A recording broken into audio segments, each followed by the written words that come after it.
Welcome to revolutionising UPSC channel. और आज का वीडियो आपके लिए बहुत ज़्यादा इंपॉर्टेंट होने वाला है क्योंकि इसमें हम विजयनगर एम्पायर के बारे में डिस्कशन करने वाले हैं। आपको भी पता है कि यूपीएससी एग्जाम हो या चाहे यूपी पीसीएस एग्जाम हो चाहे बीपीएससी हो, कोई भी सिविल सर्विस की परीक्षा में विजयनगर एम्पायर से क्वेश्चन ना आए ऐसा हो नहीं सकता है। और प्रीलिम्स का एग्जाम में तो खासकर ये 1336 से जो शुरू हुआ था ये किंगडम 1565 पे जाके खत्म होता है, तो ये जो बीच का टाइम है ना, काफी ट्रांजिशन टाइम था। क्योंकि इसी टाइम पर दिल्ली सल्तनत भी आ रहे थे और उसके बाद मुगल अंपायर भी 1500 से के बाद आने लगे थे। तो ये एम्पायर बहुत ज्यादा इंपॉर्टेंट हो जाता है। आप अगर यूपीएससी के पीवाईक्यूज भी उठाकर देखिएगा तो 2023, 2021, 22 और इवन 2006 से लगातार 2023 तक यूपीएससी ने इस पर सवाल पूछे हैं।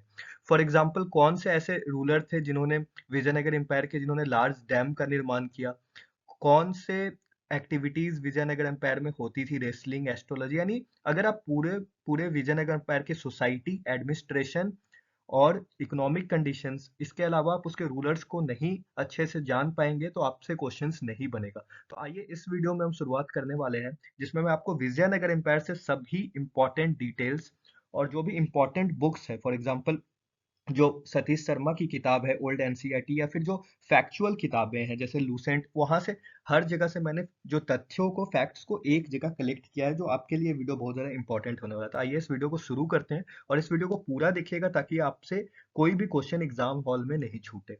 तो आपको भी पता होगा कि विजयनगर एम्पायर जो था वो बहमनी किंगडम जो चलता था उसके साउथ में था।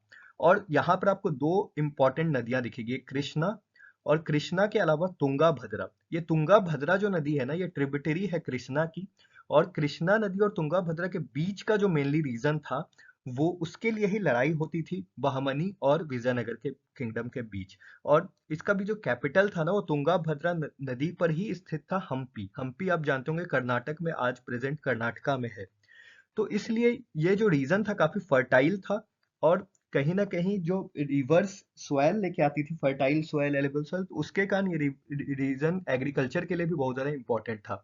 और इसीलिए इस रीजन में लड़ाइयाँ होती। तो आइए हम इस एम्पायर के इंपॉर्टेंट कुछ तथ्यों को देखते हैं। पीवाईक्यूज भी इसमें शामिल है जिससे आपके सारे कॉन्सेप्ट्स क्लियर हो जाएंगे विजयनगर एम्पायर का। तो सबसे पहले आपको जानना होता है कि ये जो विजयनगर एम्पायर के लोग थे, जो जो जिन्होंने इनकी शुरुआत की, वो कौन थे। तो सबसे पहले फ्यूडिटेरीज थे। फ्यूडिटेरीज हम जब बोलते हैं तो किसी किंगडम के ही पास ऑन वाले, यानी मान लीजिए ककाटिया किंगडम था एक साउथ में, जनरली इंडिया में उस वक्त, और उसी के जो लोग, बचे खुचे लोग थे, उन्होंने ही इस किंगडम की शुरुआत की विजयनगर की, और उनका नाम था हरिहर एंड बुक्का। अब ये जो किंगडम है ना, इस पे क्वेश्चन कैसे आ सकता है कि इसमें जो डिफरेंट चार डायनेस्टीज थी, संगमा, सलुवा, तुलुवा और अराविडु, ये चारों डायनेस्टी अलग अलग टाइम पर रही और ये चारों डायनेस्टी मिलकर ही विजयनगर एम्पायर का निर्माण किया। तो 1336 में सबसे पहले संगमा डायनेस्टी थी, और संगम डायनेस्टी में आपको यह दिखेगा कि हरिहर एंड बुक्का जो इसके फाउंडर थे। उसके बाद आपको दिखेगा सलुवा डायनेस्टी, जो 1485 1485 के आसपास सलुवा नरसिम्हा ने शुरुआत की। इसके बाद आपको दिखेगा टुलुवा डायनेस्टी, जिसमें आपको याद रखना है कि 1505, ये इंपॉर्टेंट हो जाता है, ये बहुत इंपॉर्टेंट डायनेस्टी है विजयनगर एम्पायर की, क्योंकि जो इंपॉर्टेंट रूलर्स हुए ना विजयनगर एम्पायर में, जो कृष्ण देवा राय, जो बहुत इंपॉर्टेंट रूलर्स है, आगे के स्लाइड्स में आपको देखने को मिलेगा कैसे यूपीएससी सवाल भी पूछती है उन पर। और इसलिए आपको याद रखना है कि टुलुवा डायनेस्टी बहुत ज्यादा इंपॉर्टेंट है, जिसमें कृष्ण देवा राय सबसे इंपॉर्टेंट थे, लेकिन इसकी शुरुआत की थी वीर नरसिम्हा ने। इसके बाद अराविडु डायनेस्टी, जो कि लास्ट डायनेस्टी थी विजयनगर एम्पायर की, जिसके जो इंपॉर्टेंट फाउंडर थे वो तिरुमला थे। नेक्स्ट जो फैक्ट्स है तो आपको याद रखने हैं इसमें, वो है कि कौन से ऐसे फॉरेन ट्रेवलर्स थे जो विजयनगर एम्पायर के टाइम पर विजिट कर रहे थे। क्योंकि देखने को यह मिल रहा था कि 1300 के बाद, आपको भी पता है कि जनरली 1400 1500 के आसपास यूरोपियंस आना शुरू कर दिए थे इंडिया में। और यूरोपियंस में पोर्तुगीज थे, ब्रिटिश थे, फ्रेंच थे, सभी लोग आ रहे थे। साथ साथ जो पर्सिया का रीजन था ना, जहां से मुस्लिम इन्वेजन हुआ इंडिया में, तो वो लोग भी इंडिया की तरफ आ रहे थे। तो ये बहुत इंपॉर्टेंट हो जाता है कि उस वक्त कौन ऐसे इंपॉर्टेंट फॉरेन ट्रेवलर्स थे जिन्होंने विजिट किया। इस पे क्वेश्चन हमेशा ही आता है। तो इसको मैंने एक टेबल फॉर्म में आपके लिए सजा दिया है, जैसे आपको याद करने में आसान हो जाए। जैसे इब्न बतूता, ये मोरक्को से आया था, अफ्रीका। और जनरली इब्न बतूता के बाद जो लड़ी शुरू हुई ना आने की, किसके टाइम पर कौन आता है वो इंपॉर्टेंट हो जाता है। फॉर एग्जांपल निकोलो डी क्वांटी, ये वेनेटियन से आया था। और ये देवाराया वन के टाइम पर आया था। देवाराया वन, जो अभी मैंने आपको पिछले स्लाइड में बताया ना कि संगम डायनेस्टी और उसके बाद जैसे जैसे डायनेस्टी बनी तो ये संगम डायनेस्टी से बिलोंग करते थे देवराया वन। और इनका जो इम्पोर्टेंट काम था वो भी मैंने यहाँ पे लिख दिया, जिसपे यूपीएससी ने क्वेश्चन भी पूछा है 2023 में, कि उन्होंने क्या किया था। तो उन्होंने इरिगेशन वर्क किया था, एक डैम का निर्माण किया था तुंगा भद्रा नदी पर। तो ये यहाँ पे आपको याद करने में आसान हो जाए। इसके बाद अब्दुल रजाक करके पर्सिया से आते हैं। पर्सिया यानी अभी जो इराक और ईरान का जो रीजन है स्पेशली। तो अब्दुल रजाक करके आते हैं, वो देवाराया टू के टाइम पे आते हैं। ये भी शायद संगम डायनेस्टी के ही रूलर थे। और इनको जो देवाराया टू को बोला जाता था, एक टाइटल दिया जाता है गजा बेतकारा, यानी the head of the elephants kind of, मतलब एलिफेंट्स जैसी शक्ति थी इनके पास, तो इसलिए बोला जाता था। इसके बाद कुछ पुर्तगीज भी आए, जैसे डोमिंगो पेस और डोर्ता बारबोसा। ये जनरली कृष्ण देवाराया के टाइम पर आए, और ये बहुत इंपॉर्टेंट रूलर है कृष्ण देवाराया। आगे आप स्लाइड्स में एक दो स्लाइड पूरी इन पर ही आपको देखने को मिलेगी। इसके बाद फर्नाओ नुनीज, ये भी पोर्तुगीज थे। और ये भी आए थे अचूता देवाराया। ये लास्ट टाइप के रूलर्स हैं जो विजयनगर एम्पायर के लास्ट में आपको दिखेंगे। इसके बाद सेसर फ्रेडरिक, ये सब नाम आपको याद ही करना पड़ेगा और कोई ऑप्शन नहीं है।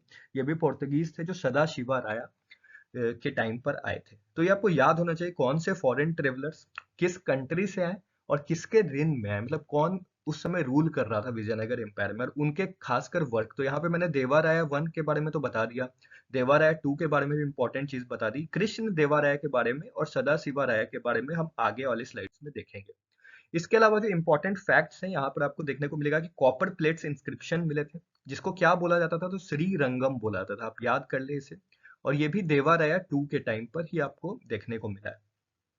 इसके बाद रायचर द्वीप, जो मैंने आपको ऑलरेडी बताया कि कृष्णा नदी और तुंगा भद्रा नदी, ये दोनों के बीच का जो रीजन था ना, उसको रायचर द्वीप बोलते हैं। द्वीप एक रीजन होता है ज्योग्राफी में जो यहाँ पे दो रिवर्स मिलती है, और दो रिवर्स जो मिलती है तो उसके बीच का जो लैंड होता है, लैंड सरफेस जो जगह होती है, उसको हम दोअब बोलते हैं। तो दोअब रीजन था, इसके लिए लड़ाई होती थी। किसके किसके बीच में होती थी मैंने ऑलरेडी बताया, विजयनगर और बहामनी किंगडम। इसके बाद एक बैटल ऑफ दीवानी, ये भी इंपॉर्टेंट बैटल हुआ था।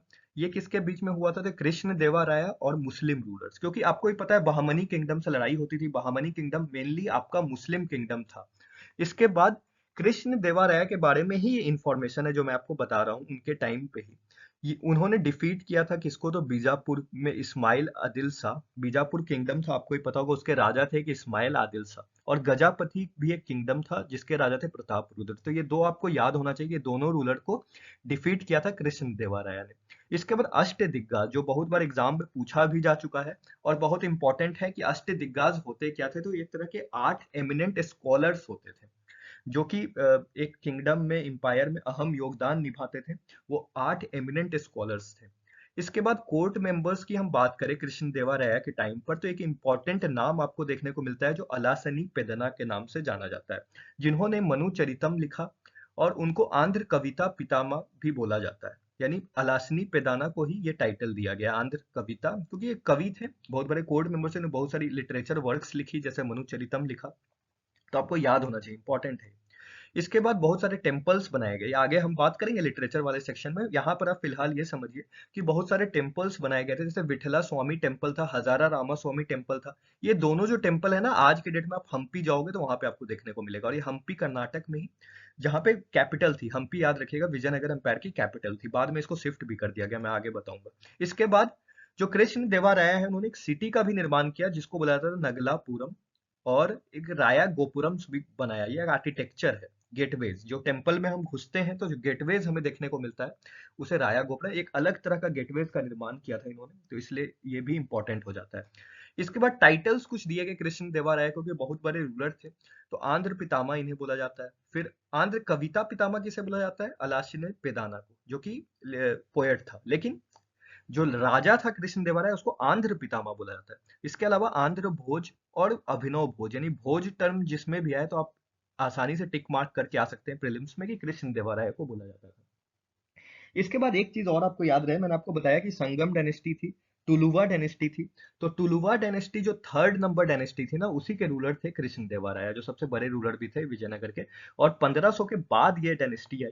और जनरली बाबर, आपको पता है कि जो फर्स्ट बैटल ऑफ पानीपत हुआ, तो उस वक्त ये कंटेम्परेरी हो गए। तो ये चीज याद रखिएगा, यूपीएससी हमेशा आपसे पूछता है, यूपीपीसी जरूर आपसे पूछता है कि कौन से ऐसे रूलर किसके कंटेम्परेरी थे। तो जनरली आपको याद होना चाहिए कृष्ण देवराय बाबर के कंटेम्परेरी थे। इसके बाद एक इंपॉर्टेंट बैटल होता है जो बैटल ऑफ तलीकोटा है। इसको बहुत इंपॉर्टेंट बैटल बोला जाता है क्योंकि डिसीजिव बैटल था। इसमें विजयनगर एम्पायर हार गया था और विजयनगर एम्पायर पूरी तरह ध्वस्त हो गया और एंड हो गया था विजयनगर एम्पायर का। इसे राक्षस तंगड़ी भी नाम से कहा जाता था, ये भी एग्जाम में पूछा जा चुका है। 1565 में ये बैटल हुआ, मैंने आपको बताया था फर्स्ट स्लाइड में, याद करिए। 1336 से लेके 1336 से लेके 1565 के बीच में विजयनगर एम्पायर था और 1565 में बैटल होता है जिसमें विजयनगर एम्पायर फाइनली हार जाता है। इसमें हारता क्यों है? क्योंकि जो लास्ट एक तरह से रूलर है रामा राया, वो लड़ाई करते रहते हैं, उस समय वीक भी हो जाता है विजयनगर एम्पायर और जनरली कंबाइंड फोर्सेस लड़ते हैं विजयनगर एम्पायर के खिलाफ। तो कंबाइंड फोर्सेज में जब सब लोग हाथ मिला लेते हैं, जैसे बीजापुर, अहमदनगर, गोलकंडा और बिदार, ये देखिए चार की चार बड़ी डायनेस्टी अगल बगल वाली अटैक कर देती है विजयनगर पे और किसी तरह हिंदू किंगडम को खत्म करने की वहां पे बात होती है। क्योंकि देखिए विजय उस समय कन्वर्जन भी हो रहा था। विजयनगर एम्पायर जब आता है, थोड़ा कॉन्टेक्स्ट भी आपको याद रहना चाहिए, तभी आप चीजों को रिकॉल कर पाएंगे एग्जाम में। तो उस समय जो मुस्लिम रूलर्स होते थे ना, वो इन्वेड करते थे और कन्वर्ट करते थे रिलीजन में, हिंदूज को मुस्लिम में कन्वर्ट करते थे, जिसके कारण ये विजयनगर एम्पायर को भी कन्वर्ट कर दिया गया था इनके रूलर्स को। लेकिन बाद में इन्होंने देखा कि नहीं, हम अपने कल्चर को प्रिजर्व करेंगे, बाद में हिंदू में फिर वापस कन्वर्ट होते हैं और फिर ये लड़ाई लड़ते हैं।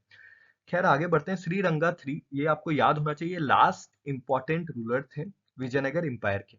इसके अलावा कुछ इंपॉर्टेंट रूलर्स अगर मैच द फॉलोइंग या नाम इनके आपके दे देते हैं एग्जाम में, तो आपको याद होना चाहिए थिरुमला, श्रीरंगा और वेंकटा। लेकिन श्रीरंगा थ्री जो है वो लास्ट रूलर है, ये यहाँ पे आपको याद होना चाहिए। इसके अलावा हम कुछ चीजें याद करते हैं। इसमें मैंने तमिलनाडु भी बुक का सहारा लिया है। तमिलनाडु में बहुत अच्छे से साउथ किंगडम्स को डिस्क्राइब कर रखा है, एनसीईआरटी की जो किताब है।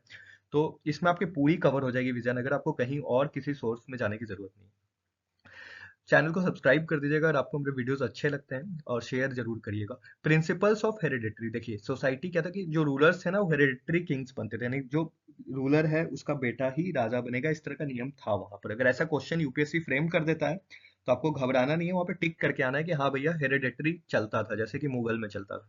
उसके अलावा आपको याद होना चाहिए कि काउंसिल ऑफ मिनिस्टर्स, जो आज का इंडिया का पॉलिटी सिस्टम है, वहां पे हमें देखने को मिलता है कि काउंसिल ऑफ मिनिस्टर्स एक इंपॉर्टेंट रोल प्ले करते हैं along with the prime minister, जो रियल हेड है इंडियन स्टेट का। लेकिन उसके अलावा यहाँ पर विजयनगर एम्पायर में भी काउंसिल ऑफ मिनिस्टर्स देखने को मिला था। अगर यूपीएससी ऐसा क्वेश्चन फ्रेम करता है कि was there any probability of council of ministers in Vijayanagara empire at 15th century, तो आपको यस करके टिक करके आना है। इसके अलावा इसमें कुछ यूनिट्स थे जो एडमिनिस्ट्रेशन में चीजें होती थी, फॉर एग्जाम्पल मंडलम था, इसके अलावा आपका नाडू था, इसके अलावा आपका स्थल था, इसके अलावा आपका ग्राम था। तो ये लार्जर यूनिट से स्मॉलर यूनिट्स की तरफ चीजें लिखी हुई हैं, आप याद कर सकते हो। मंडलम सबसे बड़ा यूनिट होता था, मतलब जैसे आज के डेट में आप मान लो स्टेट, राज्य, सॉरी कंट्री हो गया, कंट्री के बाद स्टेट हो गया छोटा यूनिट राज्य, तो वैसे ही करके मंडलम सबसे बड़ा यूनिट था। इसका जो हेड था उसे मंडलेश्वर बोलते थे। फिर नाडू, जो तमिलनाडु से आप याद रख सकते हो, नाडु एक यूनिट था उससे छोटा, जिसका जो हेड था उसे नाडु प्रभु बोलते थे। इसके अलावा स्थल, और फिर सबसे छोटा जो यूनिट था एडमिनिस्ट्रेशन का, उसे ग्राम बोलते थे, जो आज के डेट में विलेज भी आप याद रख सकते हो, जिसका जो हेड था उसे गौड़ा बोलते थे। अब full power to local authorities दे रखी थी, तो ये आपको याद रखना है क्योंकि जैसे आप चोला डायनेस्टी पढ़ते हो ना साउथ की, जो इंपॉर्टेंट डायनेस्टी है, वैसे ही आपको विजयनगर में भी याद रखना है कि जो लोकल पावर्स थे ना, लोकल ऑथोरिटीज के पास, म्यूनिसिपैलिटीज और ये सब के पास पावर उस टाइम से ही दे रखी थी। इसके अलावा लैंड रेवेन्यू था 1/6 ऑफ द प्रोड्यूस, और जनरली हार्श पनिशमेंट्स दी जाती थी। मान लीजिए कि किसी ने कोई गलती की तो जनरली जैसे अलाउद्दीन खिलजी के टाइम आप दिल्ली सल्तनत में देखिएगा, इसको आप रिलेट कर सकते हो हिस्ट्री में, कि अलाउद्दीन खिलजी भी हार्श पनिशमेंट देता था। वैसे ही आप याद रखो कि विजयनगर एम्पायर में भी हार्श पनिशमेंट मिलता था जनरली जो भी कोई गलती करता था, अगर ऐसा क्वेश्चन फ्रेम करता है। इसके अलावा जो आर्मी थी वो बहुत स्ट्रॉन्ग आर्मी थी, इसमें elephants, infantry, high breed horse's, इसका इंपोर्ट किया जाता था डिफरेंट कंट्रीज से। इसके अलावा ये जो टर्म्स है, ये एग्जाम में आपसे पूछे जा सकते हैं, नायक, पोलीगर। ये नायक और पोलीगर एक ही टर्म है। जो हाई ग्रेड आर्मी ऑफिसर्स होते थे ना, आर्मी रैंक के जो अपर मोस्ट ऑफिसर्स होते थे, उन्हें नायक बोला जाता था या पोलीगर बोला जाता था। अमरम, अमरम एक इंपॉर्टेंट टर्मिनोलॉजी है, जो कि लैंड ग्रांट्स थे, मतलब जो जमीन दान में दी जाती थी, भूमि दान किया जाता था, इन ऑफिसर्स को उसे अमरम बोला जाता था। इसके अलावा सोशल लाइफ उनकी क्या थी, तो जनरली वो ड्रेसेस पहनते थे वो सिल्क और कॉटन के ड्रेसेस थे, क्योंकि आपको ही पता है कि साउथ इंडिया में, खासकर तमिलनाडु का जो रीजन है, वहां पे सिल्क, कांचीपुरम में सिल्क काफी सारी जो मिलती है काफी फेमस है। उससे आप रिलेट करके याद भी रख सकते हो। इसके अलावा परफ्यूम वीमेन यूज करती थी, ऑर्नामेंट्स हमेशा वीमेन का एक इंपॉर्टेंट पार्ट रहा है। साउथ में आप देखोगे गोल्ड सबसे ज्यादा इस्तेमाल की जाती है आज के डेट में भी, यहाँ से आप रिलेट कर सकते हो। इसके अलावा डांसिंग, आर्ट और म्यूजिक। देखिए कोई भी किंगडम अगर इंपॉर्टेंट होगा ना तो उसका आर्ट एंड आर्किटेक्चर बहुत ज्यादा इंपॉर्टेंट होगा, यानी वहाँ के जो रूलर्स होंगे वो खासकर म्यूजिक में इंटरेस्ट रखेंगे। चाहे वो मुगल्स में आप देखो सूफी म्यूजिक का चीज आपको दिखेगा, वैसे ही यहाँ पे विजयनगर में भी आपको देखने को मिलेगा कि कैसे वो म्यूजिक, डांसिंग, रेसलिंग, यहाँ तक कि रेसलिंग करते थे, विमेन भी रेसलिंग करती थी, और कॉक फाइटिंग, गैम्बलिंग, इस तरह की एक्टिविटीज होती थी। इस पे यूपीएससी ने ऑलरेडी सवाल भी पूछा है रेसलिंग वाले पे, तो आपको ये सब चीजें याद होनी चाहिए। रिलीजन की बात करें तो जनरली वो हिंदू थे, वैष्णोनाइट्स, वैष्णवी और शैवाइट्स, यानी विष्णु और शिव की ही पूजा करते थे जनरली। बट लेकिन उनका जो ओवरऑल बिहेवियर था, अगर आपसे यूपीएससी फ्रेम करता है, तो दे वर टॉलरेंट टुवर्ड्स अदर रिलीजन। इसलिए आपको देखने को मिलेगा कि जो मुस्लिम इन्वेडर्स उस टाइम आकर सेटल हुए थे विजयनगर एम्पायर के इर्द गिर्द, उनको मॉस्क खोलने की भी आजादी मिली थी, यानी वो मस्जिद बना सकते थे, वो ट्रेड कर सकते थे। इवन मुस्लिम जो थे वो एम्प्लॉयड भी थे एडमिनिस्ट्रेशन में, जो बड़े बड़े पद तो नहीं दिए जाते थे पर छोटे पद उन्हें जरूर मीडियम पद दिए जाते थे। इसके अलावा फीमेल का जो कंडीशंस था वो काफी मिक्स था, तो इस पे आपको यूपीएससी कंफ्यूज कर सकता है कि क्या फीमेल का कंडीशन बहुत ज्यादा डिप्राइव था, जैसा कि हमें वैदिक सोसाइटी में दिखता है कि कैसे लेटर वैदिक में विमेन्स राइट्स छीन लिए जाते हैं। तो वैसे ही आपको याद रखना कि यहाँ पे पूरी तरह राइट्स नहीं छीने गए थे विमेन से, उन विडो रीमैरिज अलाउड था। इवन सती, लेकिन यहाँ पे एक आपको मिक्स्ड बैग देखने को मिलेगा कि सती वाला सिस्टम तब भी था जो विमेन के खिलाफ है, लेकिन विडो रीमैरिज अलाउड कर रहे हैं, बैटल्स में विमेन को भेज रहे हैं, वर्कफोर्स में बैटल में विमेन लड़ाई कर रही है। तो आपको ये चीज याद रहना चाहिए। इसके अलावा जो फेमस कुछ विमेन पोएट्स भी हैं जैसे हनमना, थिरुमलम्मा, गंगा देवी, ये गंगा देवी इंपॉर्टेंट है, आपको याद रहना चाहिए, जिन्होंने मधुर विजयम नाम का एक लिटरेचर वर्क लिखा था। इसके अलावा देवादासी सिस्टम था। अब देखिए ये एंटी हो जाएगा विमेन कंडीशन में। देवादासी कौन होते हैं? जो जनरली विमेन जिन्हें जिन्हें नाच गाना कराया जाता था पुराने जमाने में, तो एज ए टूल यूज किया जाता था, मतलब एक सोशल टूल। तो ये सिस्टम भी प्रेवलेंट था, तो आपको याद रहेगा, इस पे फ्रेम करता है क्वेश्चन तो आपको सही बना के आना है। इसके अलावा पोलीगेमी जो था, जो कि रिलेवेंट था, प्रिविलेंट था। सती सिस्टम भी प्रिविलेंट है, यानी एक से ज्यादा मैरिजेस आप कर सकते थे, सती सिस्टम भी था। उसके अलावा इकोनॉमी की अगर हम बात करें तो ओवरऑल गुड इकोनॉमी थी, हमें देखने को मिलेगा एक्सेलेंट काइंड ऑफ एग्रीकल्चर भर के होता था, खेती होती थी। डैम्स, क्योंकि मैंने आपको पहले ही बताया कि कृष्णा नदी और तुंगा भद्रा नदी दोनों के बीच की जो रीजन है ना, काफी फर्टाइल सॉइल था, जो मिट्टी थी ना वहाँ की एग्रीकल्चर के लिए, कृषि के लिए काफी उपयोगी साबित होती थी। इसके अलावा डैम्स का निर्माण जो मैंने आपको ऑलरेडी बताया, इसके अलावा इंडस्ट्रीज भी थे, इवन माइंस, आप डायमंड माइंस आपको दिखेगा, जो कुर्नूल वाला क्षेत्र है ना, अभी भी आप कर्नाटक के चिकमंगलूर जाओगे, इस रीजन में जाओगे ना जहाँ पे बाबा बुडान हिल्स है, तो वही सब रीजन उस समय का विजयनगर एम्पायर था। इसके अलावा ट्रेड भी होता था। ट्रेड हम कहाँ कहाँ से करते थे विजयनगर में? तो अरब से करते थे, पर्सिया जो इराक ईरान का क्षेत्र है, इसके अलावा साउथ अफ्रीका। देखिए अफ्रीका यहाँ पर आपको याद रहना चाहिए, देखिए ये सब तो जनरली आप टिक करके आ जाओगे अरब पर्सिया, लेकिन साउथ अफ्रीका से भी ट्रेड होता था। इसके अलावा यूरोप, यूरोप में पुर्तगाल, पुर्तगाल से ट्रेड होता था। जनरली मलय पेनिनसुला जो है अपना, और बर्मा जो है अभी का म्यांमार, यानी ये साउथ ईस्ट एशिया और चाइना, इससे भी ट्रेड होता था, तो आपको याद होना चाहिए। इसके अलावा कुछ एक्सपोर्ट्स होते थे, कुछ इंपोर्ट्स होते थे। एक्सपोर्ट्स में हम बात करें तो कॉटन सिल्क का हम एक्सपोर्ट करते थे, क्योंकि बहुत ज्यादा उस एरिया में ये चीज होता है। स्पाइसेस भी साउथ में आपको देखने को मिलता है, rice, iron, salt Peter, sorry यहाँ पे स्पेलिंग मिस्टेक हो गया है, सुगर, ये सब चीज हम एक्सपोर्ट करते थे। इसके अलावा इंपोर्ट भी हम करते थे, हॉर्सेस, पर्ल्स, कॉपर, कोरल, तो ये सब चीजें आपको याद होनी चाहिए। एक चीज और बता दूं आपको कि वीडियोस बनाने में काफी ज्यादा टाइम जाता है, क्योंकि इसके पीछे रिसर्च वर्क जाता है और 3 से 4 घंटा का मतलब मेहनत जाता है स्लाइड्स प्रिपरेशन पे। तो इसलिए ये वीडियो को पूरी तरह से अगर आप देख रहे हैं और आपको पसंद आ रहा है तो जरूर से सब्सक्राइब करिए और शेयर करिए, क्योंकि लास्ट टाइम से कुछ लोग काफी ज्यादा शेयर नहीं कर रहे। आर्ट ऑफ शिप बिल्डिंग भी हमें देखने को मिलता है, ये इंपॉर्टेंट है क्योंकि पोर्तुगीज का टाइम स्टार्ट हो गया था, और पोर्तुगीज ने ही शिप बिल्डिंग यूरोप ब्रिटेन को सिखाया, तो वैसे ही विजयनगर को भी सिखाया, फ्रेंच को भी सिखाया, तो काइंड ऑफ शिप बिल्डिंग का भी आर्ट आ गया था। अब सबसे इंपॉर्टेंट जो है आर्ट एंड लिटरेचर, जहां से सवाल पूछता है, तो कल्याण मंडप।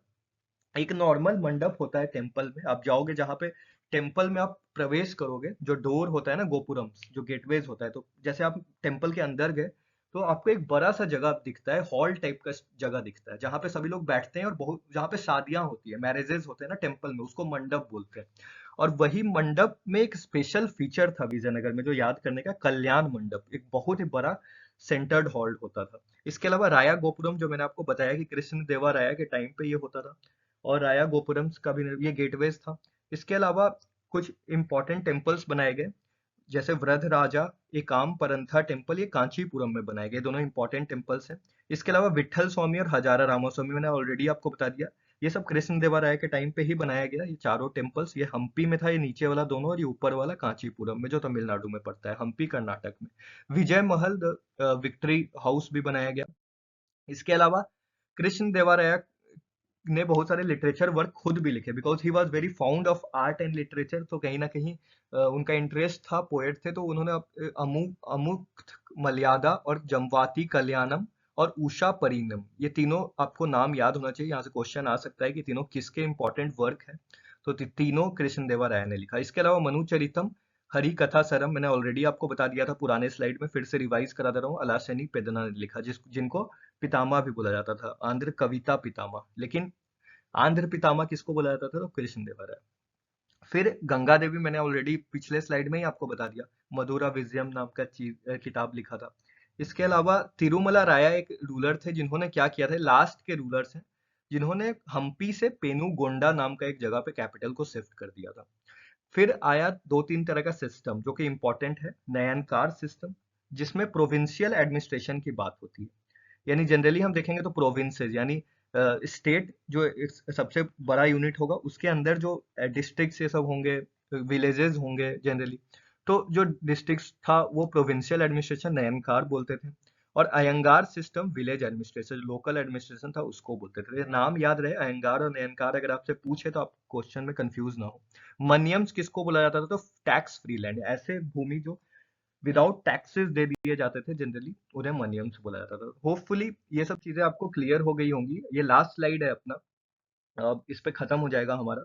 तो यहाँ पर क्वाइंस जो थे, जो कि इंपॉर्टेंट है, हमेशा किंगडम से क्वाइन से क्वेश्चन आते ही आते हैं सिविल सर्विसेज में।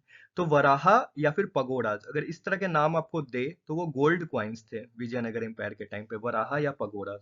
अब पेरता क्या था अगर पूछता है, तो हाफ वराहा, यानी मान लीजिए 10 रुपए का वराहा है, तो 5 रुपए का जो क्वाइन हो जाएगा वो पेरता हो जाएगा, ये भी गोल्ड क्वाइन ही है, लेकिन हाफ वैल्यू ऑफ वराहा। इसके अलावा फनम, ये ऑलरेडी यूपीएससी पूछ चुका है।